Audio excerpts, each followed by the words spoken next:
반갑습니다. 오늘은 창세기 3장 7절에서 19절 말씀을 가지고 고통의 파도 속에 임마누엘이라는 제목으로 은혜를 나누겠습니다. 자, 우리가 흔히 인생을 고해다, 고통의 바다다 라고 말합니다. 그리고 생애 주기가 있지요. 갓난아이가 태어나서 부모님의 돌봄을 받고 성장해서 학교를 다니고 그 다음에 직장인이 되고 그 다음에 청년기를 지나서 또 결혼을 해서 장년기로 넘어가죠. 아이들을 키우고 양육하고 이제 노년기로 넘어가면서 죽음을 준비하는 이 인생에 사실 길자면 길고 짧으면 짧은 우리는 한 평생을 살아갑니다. 그런데 좋은 일도 많이 있지만 눈 뜨면 출근해야 되고 눈 뜨면 학교를 가야 되고 먹어야 되고 입어야 되고 또 사람 도리를 해야 되니까 사람들이 살아갈 때 인생이 고달프다, 그냥 내일이 안 왔으면 좋겠다 이런 분들도 있죠. 자, 왜 우리 인생이 고해라 그럴까요? 왜 이렇게 고통에 받아 좀 평안하면 안 될까요? 자, 우리 하나님의 본심은 우리를 고생시키려고 이 땅에 내보내셨을까? 아니에요. 예레미야애가 3장 33절에 보시면 주께서 인생으로 고생하게 하시며 근심하게 하심은 본심이 아니다. 저와 여러분 오늘 이 시간 혹시 내가 고생스럽게 여겨지는 일이 있습니까? 하나님께로부터 온 것이 아닐 수 있어요. 여러분 근심하는 일이 있습니까? 아버지의 본심은 우리를 고생하게 하고 근심하게 하는 게 우리 하나님의 본심이 아닙니다. 부모님도 마찬가지죠. 어느 부모가 자녀를 고생시키고 자녀에게 근심을 주기를 원하겠습니까? 자녀가 잘 되기를 바라고 평안하기를 원하는 게 부모의 마음인데 우리 하나님 마음도 똑같아요. 자, 그리고 우리 하나님은 무엇보다 우리가 이 땅에서 좋은 것들을 누리기를 원합니다. 우리 세만석교회 성도들과 또 이 영상을 보시는 모든 성도들, 이왕이면 하나님이 주시는 좋은 선물들을 이 땅에서 많이 누리시기를 주의 이름으로 축원드립니다. 주님이 이 선물을 주시려고 십자가에 달려 죽으셨어요. 그래서 야고보서 1장 17절에 뭐라고 하느냐? 온갖 좋은 은사라는 건 선물이에요. 은사와 온전한 선물이 다 어디로부터 온다? 내가 노력해서 얻는 것도 있지만 위로부터 하나님이 줘야 돼요. 위로부터 하나님이 줘야 돼요. 선물 중에 최고의 선물이 뭐죠? 생명이에요. 생명. 여러분 생명을 인간이 어떻게 할 수 있나요? 위로부터 하나님이 주셔야 됩니다. 빛들의 아버지께로부터 내려온다. 저와 여러분의 삶에 우리 인생으로 고생하게 하고 근심하게 하는 게 아버지의 뜻이 아님을 알고 하나님을 믿고 따를 때 하나님이 좋은 은사와 선물, 빛들의 아버지가 주시는 모든 선물을 충분히 받아 누리는 저와 여러분 되시길 주의 이름으로 축원드립니다. 누릴 수 있습니다. 자, 그런데 왜 그러면 우리 인류의 이런 수치심, 두려움, 죄가 뭐냐? 하나님과의 분리가 됩니다. 하나님을 늘 가까이하고 만날 수 있는 게 우리 인간이었는데 하나님으로부터 떨어져 나갔기 때문에 두려움도 오고 수치도 오고 흔히 말하는 공황장애 같은 패닉은 분리로부터 오는 두려움이거든요. 불안장애죠. 여러분 이런 것들이 왜 있느냐? 자, 죄 때문에 그래. 죄가 뭐냐? 윤리적이고 도덕적인 죄는 그냥 열매고요. 하나님과의 관계에서 오는 게 죄입니다. 하나님이 하지 말라는 선악과를 따먹으면서 불순종하면서 하나님과 관계가 끊어졌어요. 원래는 하나님과 연결된 우리인데 죄로 인해서 이게 끊어져 버렸습니다. 자, 죄가 들어왔을 때 아버지 잘못했습니다 하면 결과가 어떻게 달라졌을 수 있을 텐데 아담도 그렇고 하와도 그렇고 하나님이 너희들 왜 그랬느냐 물었을 때 잘못했습니다 말 한마디 안 해요. 아담은 남편은 자신의 죄를 여자 탓을 해요. 심지어는 하나님이 내게 주셔서 나와 함께한 여자, 그러니까 하나님 탓을 해요. 여러분 우리 인간이 얼마나 하나님 탓을 많이 하는지 몰라요. 비가 많이 와도 하나님 탓, 비가 안 와도 하나님 탓, 더워도 하나님 탓, 추워도 하나님 탓, 자신이 잘못해놓고도 하나님 나한테 왜 이러세요 이래요. 여러분 아담이 그 죄의 근원이 어디 있느냐? 아담이 그랬어요. 12절 보시면 아담이 이르되 하나님이 주셔서 아버지가 줬잖아요. 나에게 아내를 줬잖아요. 그 여자가 그 나무 열매를 내가 줌으로 내가 먹었습니다. 하나님이 아담에게 이걸 먹지 마라, 먹으면 죽는다 했는데 하나님 말을 아담이 끝까지 들었으면 좋겠는데 여자 말을 들어버렸습니다. 자, 선악과를 먹고 나니까 실제로 사단의 말처럼, 뱀의 말처럼 눈이 밝아졌어요. 자, 뱀은 뭐라고 속였느냐? 너희가 이 선악과를 먹으면 눈이 밝아져서 하나님처럼 될 거야, 속였어요. 여러분, 사단은 거짓의 아비입니다. 거짓에 속지 않기를 바랍니다. 세상은 어느 정도는 사단이 지배해요. 그래서 세상의 말들을 다 믿으면 안 돼요. 세상은, 그래서 우리 흔히 세상을 모른다 이러면 순진하다는 뜻이죠. 세상은 거짓이 90%예요.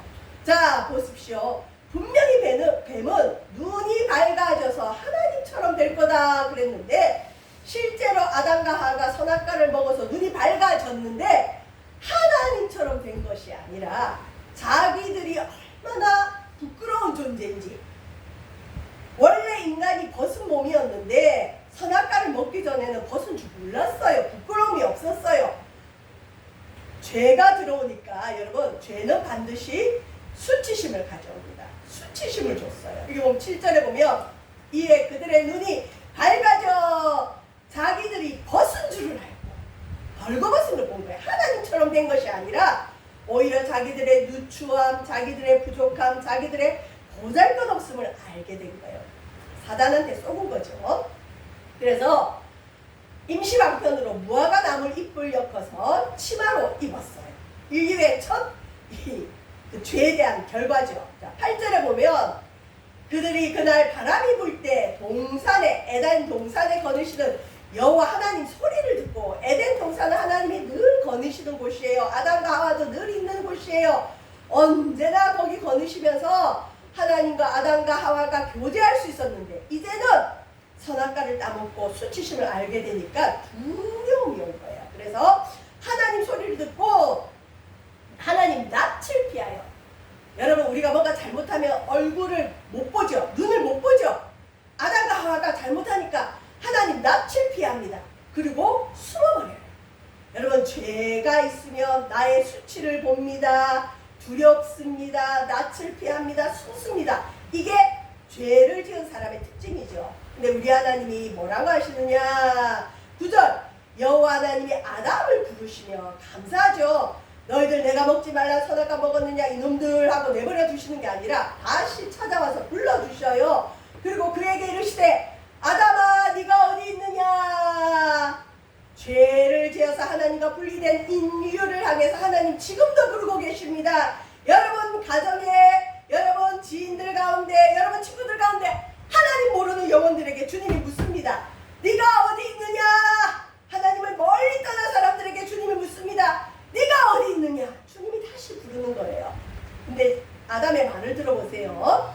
이르되 내가 동산에서 하나님 소리를 듣고, 이전에는 하나님 소리가 좋았어요. 와, 하나님이 우리를 부르신다. 예수가 우리를 부르는 소리 기뻐 나갔는데 이제 죄가 들어오니까 두려웠대요. 여러분, 수치심, 두려움, 불안, 이 모든 것은 죄의 결과입니다. 두려워하여 숨었습니다. 아니, 하나님이 뭐라고 했다고 두려워합니까? 야단을 쳤어요. 뭘 했어요? 스스로 두려워하여 숨습니다. 오늘날 교회 나오지 못하는 대부분의 사람들이 하나님을 두려워하고 있어요. 수치심이 있어요. 내가 이거 해결하면 교회 갈게요. 그 사람은 평생 교회 못 옵니다. 그냥 있는 모습 그대로 나오면 됩니다. 두려워하여 숨었습니다. 그랬더니 우리 하나님께서 실은 아담이 먼저 하나님 내가 먹지 마라 선악과 먹어서 그래서 두려워서 숨었습니다. 잘못했습니다. 이러기를 원했는데 이 아담은 두리뭉실 넘어가요. 그래서 하나님이 딱 찝으세요. 우리가 회개할 때 두리뭉실 넘어가면 하나님이 한두 번 봐주다가 전곡을 찌를 때가 있어요. 여러분, 전곡을 찔러야 깨달아요. 11절 보시면 이르시되 누가 너의 벗었음을 너에게 알렸느냐. 너 왜 갑자기 너의 벗었음을 깨달았느냐. 자, 이제 우리 하나님이 아담이 고백하지 못한 죄를 드러내시죠. 드러나는 게 축복입니다. 내가 내게 먹지 말라 한 그 나무 열매를 네가 먹었느냐. 너 선악과 왜 먹었어? 우리 아이들이 어릴 때 잘못하면 부모님은 알죠. 얘가 무슨 거짓말을 하고 있고 무슨 말을 하면 내가 용서해 줄 텐데 하는데 끝까지 그 얘기를 안 해요. 그러면 어떡하죠? 부모님이 그걸 드러내버리죠. 똑같습니다. 계속 숨는 아담에게 너 선악과 왜 먹었느냐 물으니까 아담의 말이 기가 막혀요. 이게 우리 인류의 모습인데 하나님 내가 잘못했습니다. 내가 먹었습니다. 하지 않고 죄를 전가시켜요. 아니 하나님이 나에게 주셔서 나와 함께 하신 여자 그가 그 나무 열매를 내게 주므로 내가 먹었습니다. 하나님이 왜 나한테 하필 저 아내를 줘서 저 아내가 나를 꼬드겨서 내가 어쩔 수 없이 먹었습니다. 여러분 우리는 죄를 지을 때 하나님 누구 때문에 누구 탓을 하기보다는 하나님 내가 잘못했습니다 할 수 있는 저와 여러분 되길 바랍니다. 자 그랬더니 하나님이 그래 하와가 잘못했어. 그리고 하와에게 묻습니다. 여호와 하나님이 여자에게 이르시되 여자라는 말이 하와예요. 생명의 주인 여주인 이런 뜻이에요. 여자에게 하와에게 네가 어떻게 이렇게 했느냐 그랬더니 이 하와도 남편하고 똑같아요. 하나님 잘못했어요. 내가 뱀에게 속았어요. 그렇게 하면 될 텐데 뱀에게 전가를 해요. 전가. 잘못했다는 말은 없어요. 탓을 해요. 탓. 저와 여러분 자꾸 탓하면 안 돼요. 탓하면 다리 안 먹습니다. 여자가 뭐라 하느냐. 뱀이 나를 깨물어 내가 먹었습니다. 뱀 때문에 내가 그랬어요. 하나님 이건 어쩔 수가 없었어요. 내 잘못이 아니에요. 저 사람 탓이에요. 이 나라 탓이에요. 지금 시대 탓이에요. 여러분 탓을 하지 않고 나의 죄를 회개하는 저와 여러분 되길 바랍니다. 자 하와도 변명을 하고 핑계를 합니다. 여러분 변명보다는 그냥 하나님 앞에 이실직고하는 게 제일 좋습니다. 자 그런데 재밌는 건 아담과 하와에게 주님이 너희들 왜 그랬냐 묻는데 뱀에게는 너 왜 그랬느냐 회개의 기회를 안 줘요. 하와가 뱀 때문에 그랬습니다 했더니 뱀에게 바로 형벌을 내려버립니다. 왜 그럴까요? 옛뱀이 상징하는 건 사단이고 사단은 여러분 회개의 기회를 못 가지고 이미 형벌이 주어진 존재예요. 특별히 사단의 도구가 된 옛뱀에게 주님이 뭐라고 벌을 바로 내렸느냐. 뱀에게 너 왜 인간을 괴롭히느냐 묻지 않고 네가 아담과 하와를 넘어뜨렸느냐 그러면서 14절 15절에 옛 뱀에게 바로 형벌을 내려버리십니다. 뭐라고 하시느냐 14절 여호와 하나님이 뱀에게 이르시되 네가 이렇게 했으니 네가 모든 가축과 들의 모든 짐승보다 더욱 저주를 받아. 저주란 말이 처음 나오죠. 사단은 저주받은 존재입니다. 돌이킬 수가 없어요. 저주를 받아. 자, 배로 다니고 기어다니고 살아있는 동안 흙을 먹는다. 배로 다닌다. 흙을 먹는다. 이 존귀함보다는 누추함을 뜻해요. 하급 종류의 짐승을 표현합니다. 그 다음에 15절에는 영적인 얘기인데 뱀에게 내가 너로 여자와 원수가 되게 하고 내 후손도 여자의 후손과 원수가 되게 하리니 여자의 후손은 내 머리를 상하게 할 것이요 너는 그의 발꿈치를 상하게 할 것입니다. 이게 좀 어려운 말이죠. 여자분들이 뱀을 싫어하긴 하죠. 남자분들은 뱀 잡아서 먹기도 하는데 여자의 후손들이 뱀과 원수가 된다. 뱀이 여자의 후손들과 원수가 되고 뱀은 여자의 후손의 발꿈치를 상하게 하고 발꿈치를 찌른다는 얘기죠. 또 여자의 후손들은 네 머리를 상하게 한다. 자 이게 무슨 뜻일까요? 자, 뱀의 머리를 상하게 하신 예수님. 여자의 후손은 예수님을 뜻해요. 여러분 이 땅의 모든 사람은 남자의 후손이에요. 우리 아빠 성을 따르죠. 남자의 후손인데 예수님은 동정녀 마리아에게서 성령으로 인기됐기 때문에 여자의 후손이라 그래요. 그래서 여자의 후손을 누가 가르쳐요? 예수 그리스도와 그분을 믿는 우리가 여자의 후손이에요. 예수님 때문에 뱀은 사탄을 뜻하는데 자 뱀의 머리를 상하게 한다는 게 무슨 뜻이냐? 로마서 16장 27절에 20절에 보시면 평강의 하나님께서 속히 사단 뱀을 너희 발 아래서 자 예수님뿐만 아니라 너희 로마 교인들을 향해서 또 이 시간 예수님을 믿는 우리 모두가 사단의 우리의 발로 사단의 머리를 상하게 할 수 있어요.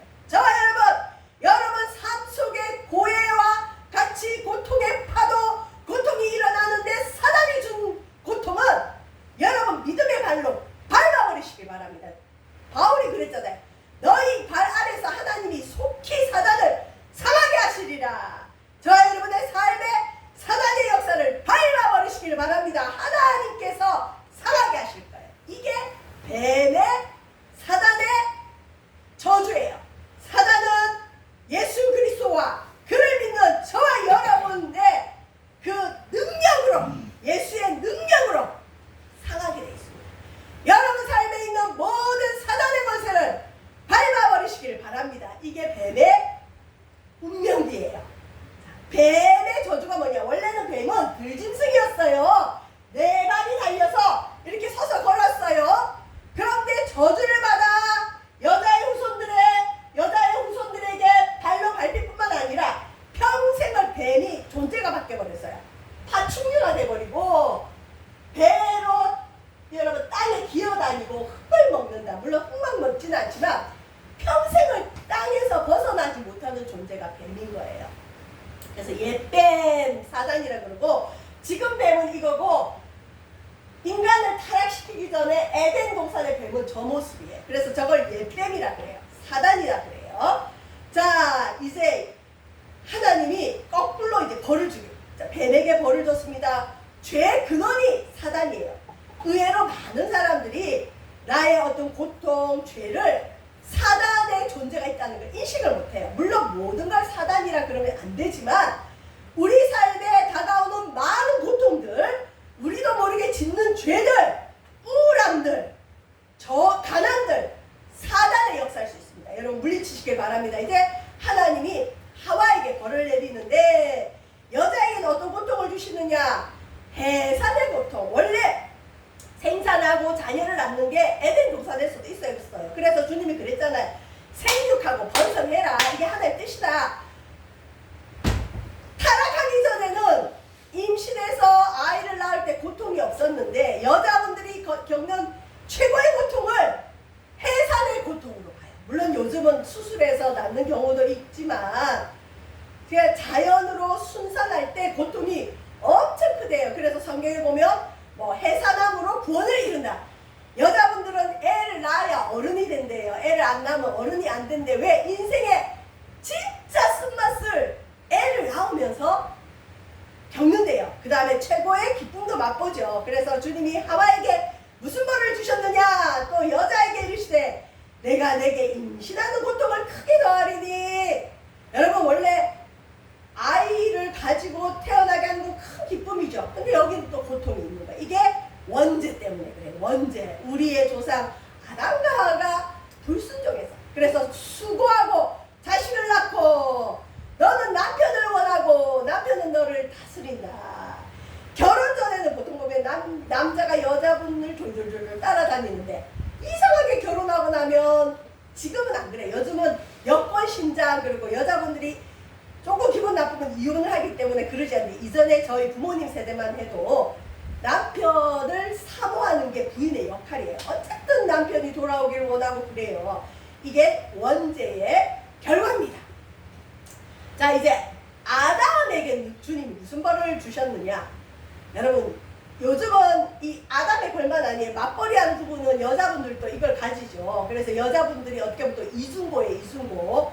애도 낳아야 되고 직장도 다니면서 돈도 벌어야 돼요. 근데 원래는 남편이 바깥 일을 해서 가정의 경제를 책임지고 여자분들은 이 아이를 낳고 양육하는 그런 구조였죠. 그게 사실 창조 질서에도 맞습니다. 아담에게 무슨 벌을 줬느냐? 땅에 줬어. 원래 땅은 굳이 고생하지 않아도 열매를 냈어요. 먹을 걸 줬어요. 인간에게 풍족히 줬는데 아담이 범죄해서 하나님이 뭐라고 하냐? 창세기 3장 17에 19절에 보시면 아담에게 이르시되 내가 내 아내의 말을 듣고. 하나님 말 들어야지 왜 아내 말을 들어요? 여러분 하나님 말을 더 우선하기를 바랍니다. 남편의 말보다 부인의 말보다 하나님 말이 우선입니다. 자, 내가 내게 먹지 말란 나무 열매를 먹었은즉. 물론 평소에는 서로 얘기를 들어야 되지만 하나님 말씀에 위배되는 거 들으면 안 되죠. 하나님이 절대 선악과 먹지 말라 했는데 아내가 먹어보고 여보 내가 먹으니까 안 죽잖아. 먹어 그러니까 남편이 바보처럼 먹어요. 어떤 우리 감리교회에 유명한 목사님이 계셔요. 건강 한의사 하셨다가 목회하시고 지금은 은퇴하셨는데 그분 이론이 재미가 있어요. 뭐가 재미냐? 왜 여러분 남편들이 아내보다 빨리 죽게요? 대부분 남자들이 먼저 죽죠. 이유가 뭐냐? 그 목사님 이론에 의하면 이거래요. 자기가 아담은 안 먹고 싶은데 부인이 먼저 먹고 부인이 먹고 싶어서 먹어놓고 맛있으니까 남편에게도 당신도 먹어 것처럼 남편들도 자기가 먹고 싶은 걸 먹어야 되는데 대부분은 부인이 해주는 음식을 먹어야 되잖아요. 그러니까 물론 남편을 많이 사랑하는 부인들은 우리 남편 좋아하는 걸 중심으로 음식을 하는 사람도 있지만 대부분은 부인의 입맛대로 또 부인이 생각하는 대로 음식을 마련한다는 거죠.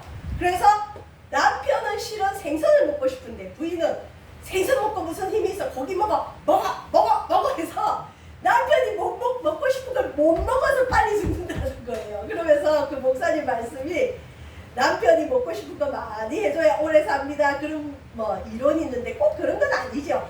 자기 먹고 싶은 거 많이 먹어도 빨리 가시는 분은 빨리 가시는데 문제는 뭐냐, 부인이 먹으라 그러면 보통 남편들은 독약도 먹을 것 같아요. 어쨌든 아무리 부인이 사랑스러워도 하나님 말씀에 어긋나는 거 들으면 안 돼요. 근데 아담이 바보처럼 그랬어요. 하나님이 먹지 마라, 아담하고 맺은 언약인데 부인이 먹어 그러니까 넘어가 버린 거죠.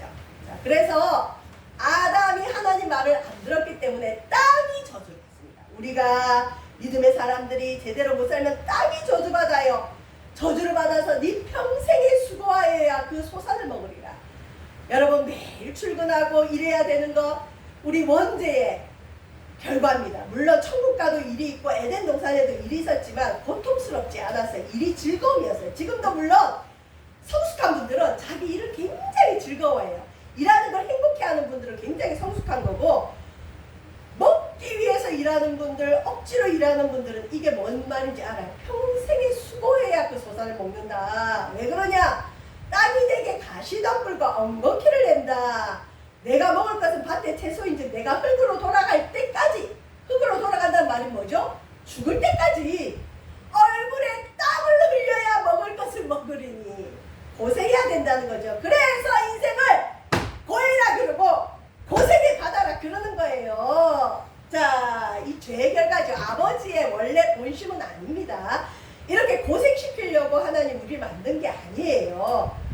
우리의 불순종, 죄로 인해서, 원죄로 인해서 그렇습니다. 자, 그러면 이렇게 우리가 살아가야 되느냐? 아니죠.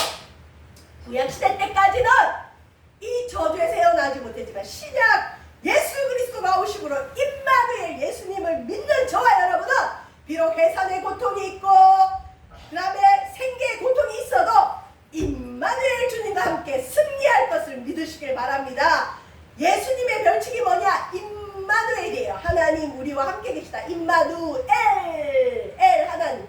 하나님이 우리와 함께 계시다. 보라 처녀가 잉태의 아들을 낳으리니. 그래서 예수님을 여자의 후손이라 그러잖아요. 그의 이름을 임마누엘이라 하리라 하셨으니 이를 번역하는 하나님 우리와 함께 계시다. 볼지어다 내가 세상 끝날까지 항상 너와 함께 하시리라. 저와 여러분의 삶 속에 죄의 흔적들은 있어요. 죄로 인해서 우리는 어쩔 수 없이 원죄가 씻음 받았음에도 불구하고 원죄 결과의 삶은 살아야 돼, 이 땅에서. 그러나 우리에게 소망은 뭘까요? 평강의 하나님이 사단을 속히 너희 발 아래 상하게 하시리라는 그 말씀처럼 우리에게는 마귀를 다스리고 이 세상의 죄악을 다스리는 임마누엘 주님이 함께 하십니다.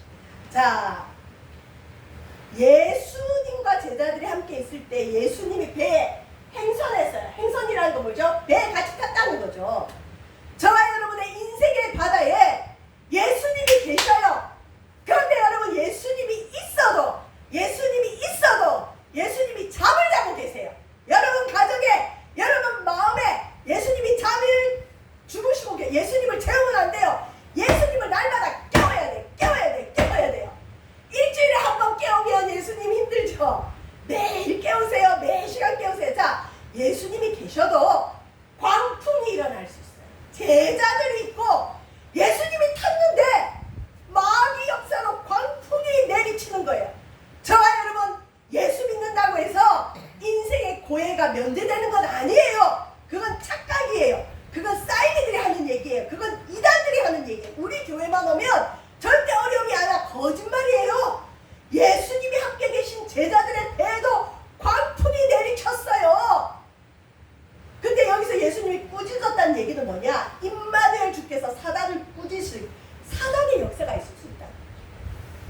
그래서 광풍 때문에 배물이 가득하게 되어 위태했다. 예수님을 믿는 저와 여러분의 삶에, 인생의 바다에, 인생의 배에 광풍으로 인해서 위태할 수 있어요. 야, 우리 이러다 죽겠구나. 하나님이 우리를 죽이려고 그러시나. 하나님 왜 도와주지 않지. 그럴 때 우리 제자들이 생각을 해서, 아, 예수님이 계시지. 능력의 주님이 계시지. 아, 맞아. 예수님이 저 구석에서 잠자고 계시지. 그래서 제자들이 나와서 예수님을 깨우는 거예요. 저와 여러분의 삶에 예수님을 깨우시길 바랍니다. 자, 깨우면서 뭐라느냐. 주여, 주여, 우리가 죽겠습니다. 저와 여러분의 삶에 죽을 것 같은 고통이 있습니까? 깨우십시오. 주여, 주여, 우리가 죽겠습니다. 깨운다는 게 뭘까요? 예배하는, 기도하는 거, 말씀. 저와 여러분, 예배가 얼마나 복인지 몰라요. 말씀 읽는 게 얼마나 복인지 몰라요. 다른 거 못해도 말씀만 읽어도, 말씀만 읽어도 말씀이 하나님이기 때문에 여러분, 사는 역사 있어요. 요즘은 이 비밀을 아는 사람들이 드물어요. 얼마나 복인데. 주여, 주여, 우리가 죽겠습니다. 주님을 찾으세요. 그때 예수님이 잠을 깨셨어요. 저와 여러분의 인생의 배에 예수님을 깨우시길 바랍니다. 그랬더니 우리 예수님이 바람과 물결을 꾸짖으셨다. 그 바람과 물결을 일으킨 배우가 사탄인 걸 아신 거죠? 그랬더니 사탄이 물러가고 잔잔해졌다. 저와 여러분의 삶 속에 우리는 여전히 고해와 같이 고통의 바다를 건너고 있습니다. 인생은 고통의 바다예요. 누가 인생이 평안하다 했어요? 하루 지나면 또 그 다음날 어려움이 올 수 있고, 하루 평안하다 하면 그 다음날 또 어려움이 올 수 있고, 예측할 수 없는 게 우리 인생인데, 이 고통의 바다에 풍랑이 일어도 걱정하지 않을 것은 우리 배에 누가 타고 계시죠? 예수님! 어려움이 올 때 조그마한 문제도 괜찮아요. 예수님을 깨우세요. 주여, 주여, 우리가 죽겠습니다. 임마누엘 주님으로 여러분 고통의 바다를 이겨나가시기를 주의 이름으로 축원드립니다. 기도하겠습니다. 임마누엘 주님 감사합니다. 우리 인생의 배에 승선하여 주셔서 감사합니다. 원죄의 결과로 인하여 오늘날도 땀을 흘려야 먹고 살고 해산의 고통을 겪는 우리 인생이 주님으로 말미암아 승리케 하여 주옵소서. 감사드리며 예수님 이름으로 기도합니다. 아멘.